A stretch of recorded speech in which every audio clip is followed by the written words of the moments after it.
2시간 전에 마감한 트레이더가 생생하게 전하는 글로벌 마켓 리뷰 델타원입니다. 한 주를 마감하고 한 달을 마감하는 마지막 거래일에 아시아 시장은 거세게 두드려 맞았고 일부 개인 투자자가 옵션 시장에서 대량의 손절매를 한 것이 포착됐습니다. 이게 남 이야기가 아니라서 참 가슴이 아픕니다. 미 국채는 신저가를 기록하였고 언론에서는 주가가 빠지는데 국채도 같이 하락하는 게 이상합니다 라는 헛소리를 합니다. 주가와 채권 가격이 상관계수가 마이너스 1에 가깝다는 이야기는 리먼 시절 이전에 한참 옛날 이야기인데 무슨 이 구닥다리 교과서 이야기를 꺼내서 떠들어대는지. 트레이딩을 안 해봤으니까 저런 소리 하는 거죠. 아니, 트레이딩을 안 했어도 양적 완화 시작한 이후에는 주가와 채권 가격의 상관계수가 플러스 쪽이었는데 올해 코비드 19 사태 이후에는 제로에 가까워졌죠. 근데 무슨 소리 하고 있는 겁니까? 물론 트레이딩 경력이 많으면 언론인을 안 하고 있겠죠. 그게 문제네요. 어쨌든 오늘은 여러분이 알아두면 정말 좋은 정보들이 많으니까 재미있게 들어보시기 바랍니다. 델타원이 생생한 글로벌 마감 시황 아시아장부터 시작하겠습니다. 보통 아시아 시장 시작하기 전에 이 텔레그램 메신저나 기타 메신저 혹은 언론이 그 스팟 뉴스로 전일 마감한 미국 시장 리뷰를 받지 않습니까? 그런데 기사 송고 시스템이 어떠냐면요. 한국 시간으로 새벽 5시에 미국 본장이 마감되면 그때 기사를 막 쓰는 게 아니에요. 한 4시 20분부터 기사를 쓰는데 어차피 시장 마감 이후에 급등하는 거는 급등락하는 것은 애프터 아워스 거래이기 때문에 그런 건 신경 안 쓰고 그냥 당일 마감이 어떻게 될 것이다 라는 가정을 해서 기사를 씁니다. 그리고 중요한 숫자들은 5시 땡 마감하면 자동으로 쫙 채워져요. 그래서 5시 5분이나 10분에 기사를 송고한 것이죠. 그래도 좀 똑똑한 하우스는 미리 텍스트를 만들더라도 좀 논리적으로 해서 5시 30분이나 6시에 송고를 하는데요. 요컨대 마감 시간 이후의 상황은 제대로 파악하기 힘들다는 겁니다. 어제 대부분의 언론에서는 미국장이 애플, 아마존 등이 서프라이즈 실적으로 올라서 마감했다고만 하지 애프터아워스에서 도루묵 빠다리 맞았다는 얘기는 거의 안 했어요. 했다 하더라도 우리 시장에 대해서 긍정적으로 얘기했을 겁니다. 예를 들면 미국 GDP 3분기 GDP 아주 잘 나와서 미국 시장 올랐다. 저는 어제 미국 3분기 GDP는 아예 얘기도 안 했죠. GDP가 잘 나온 거는 아예 투자자들이 관심사항이 아니었기 때문입니다. 문제는 이 빅테크 실적 발표 이후에 주가가 이익 실현하는 흐름, 즉 도로 밀린다. 아니면 더 날아갈 거냐. 그게 지금 현재 투자자들이 주된 심리다. 그래서 도루묵이 나온다면 이 코로나든 무슨 선거든 이런 문제가 아니라 닥치고 매도가 나올 거다라고 했었죠. 역시 우리 시장 시초가에 갭 다운이 나옵니다. 투자자들은 미국이 올랐는데 왜 선물이 갭 다운 나왔을까 막 그랬을 텐데요. 저는 반대였습니다. 이 조마조마하면서 무조건 매도 좀 체결시켜줘라면서 기존에 선물 매도 있는 거 외에다가 또 시장가를 일단 몇 개 더 때려놓고 그래서 무조건 잡아야 되니까 그리고 나머지는 또 선물 매도를 쭉 위로 깔아놨습니다. 그리고 콜옵션 매도 호가도 제 기준에는 생각보다 덜 빠지는 거예요. 그래서 정말 고맙습니다. 뭣도 모르는 애들이 내 콜매도 좀 잡아가게 해달라고 저도 콜매도를 쫙 깔아놓습니다. 어쨌든 처음에는 한 308.20선에서 체결될 줄 알았는데 시초가가 307.85 즉 0.44%밖에 안 빠진 겁니다. 그것도 전일보다 이 평균 베이시스를 더 깎아먹은 상태에서 시초가가 형성된 것이죠. 그러니까 선물 시장에서는 분명히 저처럼 무조건 매도를 쫓아가야 한다고 때려 들어간 사람이 많았는데 현물은 그렇지 못했다는 겁니다. 그러니까 현물 시장 참여자들은 어제 미국장 올라서 정말 주식 산 거예요. 가슴 아프게도. 어쨌든 가슴 아픈 일은 지금 그게 아니고요. 아쉬운 게 제가 풋옵션 또 사질 못했어요. 왜냐면 이 갭다운이 나왔을 때 혹시라도 이렇게 쫙 말아 올린다 그러면 풋옵션은 그냥 죽게 돼 있거든요. 왜냐면 내일이 이제 노는 날이잖아요. 즉 어제가 이제 마지막 거래일이었기 때문에 주말을 앞두고 뭔 이슈가 됐든 말든 간에 풋이 휴지 모드가 되면 억울하잖아요. 그래서 저는 풋은 못 샀어요. 근데 아마 대부분이 개인 투자자들이 그렇게 생각을 했던 것 같아요. 무슨 얘기냐면 뭔가 이제 갭다운이 나오면 이게 뭐지 해야 되는데 개인이 오늘도 처음에는 풋을 매도합니다. 외국인도 풋 샀어요. 정확히 말하면 그냥 개인들은 오늘도 그냥 또 다른 하루다 그렇게 생각했던 것 같습니다. 그런데 어제 현선물 매도가 나왔죠. 그리고 오늘도 외국인 현선물 매도가 아주 줄기차게 나옵니다. 뭐 이런 얘기도 하더라고요. 아, 그만 좀 팔어 하는 소리가 나올 정도로 계속 매도가 나왔는데요. 어떻게 보면 선물 시장은 그래도 1시 40분까지는 버텼습니다. 그런데 도저히 안 되겠다 싶은 개인들이 풋옵션 매도를 손절하기 시작합니다. 1시 45분에 1차 손절이 나왔고, 손절이 나오면서 외가격 옵션 고평가 현상이 생깁니다. 그러자 이제 외국인들이 오케이 땡큐 하고 풋옵션을 이익 실현하기 시작하죠.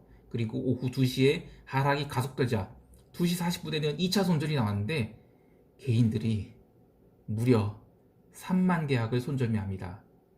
대강 한 50억 정도 손절이 나온 것 같아요. 평균 단가 계산하면 한 17만원짜리 옵션을 이제 정리를 한 건데, 17만원짜리 옵션이 사실은 4, 5만원 하는 것들이었죠. 그러니까 외국인들은 오늘 최소한 세 답을 장사를 한 겁니다. 그리고 기억하시죠? 외국인들 지금 여태까지 풋매수 얼마나 많이 했는지? 지금 하방으로 지른 거 한 20% 정도밖에 이익 실현 안 했던 거예요. 그리고 지수? 지금 신저가이죠? 지금 그동안에 모았던 풋옵션들 최소 중박 이상인 겁니다. 자, 그런데 생각을 해보자고요. 외가격 옵션들 가격이 너무너무 비싸게 끝난 겁니다.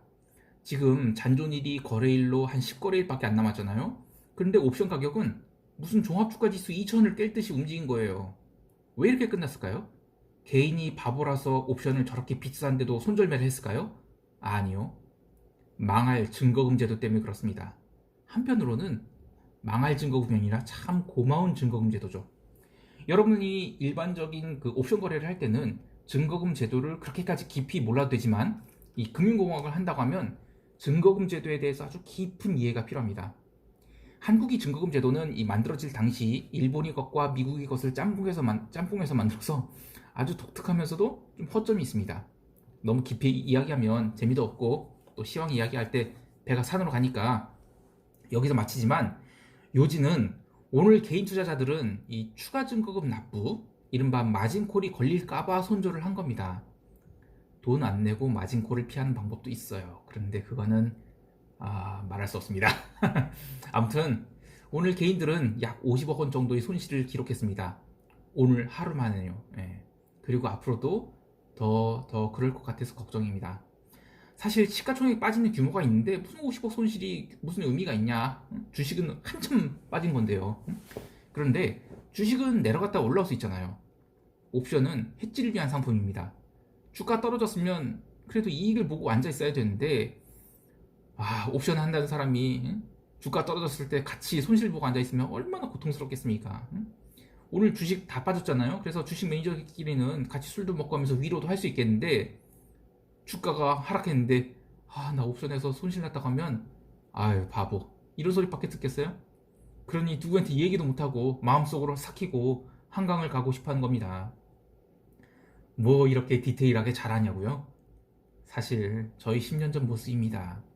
물론 그 뒤로 많이 업그레이드 됐고요. 그리고 지금은 이제 은퇴해서 조용히 살고 있는데, 요즘 코스피 옵션 시장의 개인들은 나름 이 똑똑한 사람들만 살아남아 있거나 아니면 새로 똑똑한 애들이 들어와서 돈을 벌고 있었을 텐데, 오늘 개인이 손절매한 것은 나름 젊고 똑똑한 친구가 못 견뎌서 좀 자른 것 같은 그런 느낌이 들어서 제가 옛 생각을 하면서 가슴 아파하고 있습니다. 그래서 제가 어제 이 옵션 매도 금지를 이 대문짝만하게 써붙인 겁니다. 좀 쉬어도 되거든요. 정말 못 견디겠으면 이럴 때 풋백 스프레드로 그 버릴 돈 어느 정도를 써서 짜 놓는 겁니다. 그런데 이제 옵션 매도 플레이 하는 애들이 또는 금융공학 하는 애들은 이 돈을 버린다는 생각을 못해요. 첫째로는 자기가 대단히 똑똑하고 또 시장에서 눈먼 돈들을 챙긴 사람인데 왜 자기가 돈을 갖다 버려야 되냐 스스로를 납득을 시키지 못합니다. 둘째로 그게 맞을 수 있다는 생각을 하지만 자기가 그런 패배자가 된다는 것을 받아들일 수가 없는 겁니다. 자꾸 저희 이야기를 하네요. 옛 이야기입니다. 이젠 나이가 들어서 저는 스스로를 아주 하찮은 사람, 필부라고 하죠. 필남인데 10년 전에는 제가 여의도의 별이라고 아주 단단히 착각을 했었습니다. 그래서 그런 결정을 못 내렸어요. 근데 오늘은 이 증거금이란 제도가 젊은 친구들이 자신감을 좀 꺾어놓은 듯해요. 얘야 고마워해라. 이 아저씨는 10년 전에 증거금도 깊이 연구를 해서 증거금 빵꾸 나는 것도 다 피해갔단다. 그래서 사망했단다. 에휴, 이야기가 너무 길어졌는데요. 아시아 시장 간단히 정리합니다. 우리 시장은 외국인 현선물 매도로 하락을 했고요. 오후 2시 이후에는 시장의 하락 각도가 커졌는데 이것은 일부 개인 투자자가 풋옵션 매도를 손절매하면서 합성선물 저평가가 나왔고, 그래서 저평가된 합성선물 사고 현물을 매도하는 매도 차익 거래가 나와서 지수가 밀렸다. 이렇게 정리합니다. 아유, 어제 일 생각하면 지금도 너무 가슴이 아픕니다. 자기가 진짜 똑똑하다 생각했을 텐데, 응? 그렇게 손절매하고 LG 트윈타워를 지나서 걸어서 마포대교 남단의 횡단보도 딱 이르렀을 때 강바람이 샥 불어 들어오고, 그런 어린 친구들을 생각하고 있으며 잠시 광고 듣겠습니다. 시간이 너무 많이 지나서 유럽 세션과 미국 세션은 간단히 다루겠습니다. 유럽 세션 장시작 전만 해도 미국 지수 선물은 마이너스 1.7%, 그리고 유럽 지수 선물이 또 마이너스 2.4%가량 빠지면서 아주 분위기가 흉흉했습니다. 그런데 본장 열리고 나서 유럽 지수 선물은 쉬지 않고 기어오르기 시작했죠. 오늘 유럽이 추가 하락한다는 것은 아무리 봐도 이상해 보였기 때문에 유럽 세션에서 롱을 잡기는 했습니다만, 이게 또 길게 들고 갈 것은 아니라 보였어요. 그래서 큰 수익 없이 정리했는데, 왜냐면 여전히 유럽 증시만 안 좋았을 뿐이지 나머지 리스크오프 지표들은 별 변화가 없었기 때문이죠. 하다못해 이 브렌트 기름도 전일의 저가를 깬 건 아니고, 또 유로화도 폭락을 한 것도 아니고, 이탈리아 확진자 계속 신고가 돌파하고 사망자 수 늘어난다 해도 증시만 오버액션 하는 거라서 마이너스 2%권이면 유럽 지수 선물을 몸빵할 각오를 하고 사볼만 했습니다.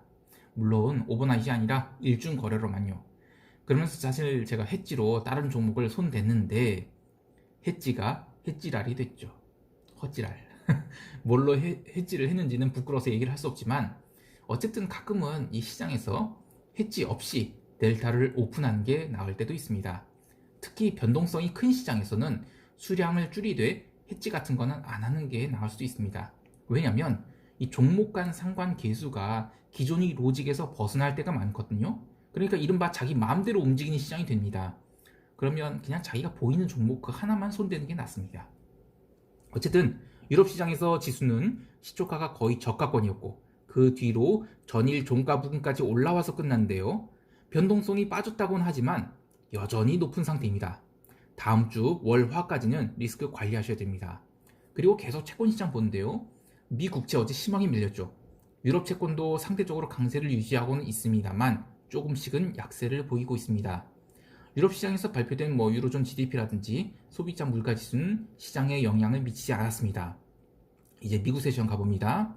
미국 세션은 유럽이 강하게 반등을 해서 보합을 가놨습니다. 그래서 결국 플러스권을 기록한 등 나름 선물 시가는 좋았어요. 그런데 현물 시장 입장에서 보면 이미 전일 장 마감 후에 대형 기술주들이 폭락을 한 상태죠. 그래서 선물이 보합까지 올라와도 현물은 이미 큰 하락으로 갭다운 나온 상태죠. 결국 투자 심리 냉각을 이기지 못하고 바로 나스닥 중심으로 매도가 쌓입니다. 그래서 장중 내내 바닥권에서 반등을 못했어요. 그런데 잘 보면 이 빅테크만 빠진 거고요. 나머지는 그렇게 빠졌다고 할 수 없습니다. 즉 유럽이 코로나 이슈나 글로벌 코로나 이슈는 이제 재료를 다 가고 있다고 봅니다. 그리고 미국은 아직은 대선 이슈가 있잖아요. 그래서 그 전에 블루 웨이브니 해서 바이든 승리에 베팅했던 포지션들이 누군가가 이익 실현해서 청산한 거고, 그래서 나머지는 조금 더 급등락의 여지가 있어 보입니다. 현물 본장 마감 한 10분 정도 두고 나서 바닥에서 좀 급등이 나왔는데, 이거는 그냥 일중 거래자들이 이익 실현성 커버링이고, 그 외에는 시장에는 딱히 리스크 요인은 보이지 않았습니다. 자꾸 제가 미국 10년 국채 얘기하는데요. 금리가 올라간다면, 즉 채권 가격이 계속 빠지면 이건 리스크 요인이 될 겁니다. 제가 서두에서 일부 언론이 막 주가가 빠지는데 왜 채권이 빠지는지 이해 못하겠다고 이야기한 걸 비판했었죠. 20년 전에 미국 금리 3% 하던 시절에 만들어진 교재를 갖고 경제학 언론을 배운 녀석들이 뉴노멀 시대, 그러니까 QE 1, 2, 3 하고 일드 커브 컨트롤까지 회자되는 요즘 이 상황을 받아들이기 힘든 건 당연하죠. 그래서 이 아카데믹한 것들이 돈을 못 번다는 얘기입니다. 필드에 나와서 실제로 금융시장이 살아 움직인 걸 느껴야만 돈을 벌 수가 있습니다. 자, 시장 총평하겠습니다. 한 주가 마무리되고 한 달이 마무리됐는데 분위기가 아주 나쁘게 끝났습니다. 그나마 이 주말이라는 이 브레이크 타임을 줘서 좀 더 신중한 선택을 할 기회가 돼서 다행입니다. 우선 주식 매수자들은 지지선을 찾아보시기 바랍니다. 안타깝게도 이어투데이, 그러니까 연초 이후 수익률을 생각하면 지지선은 조금 더 아래 있어 보입니다.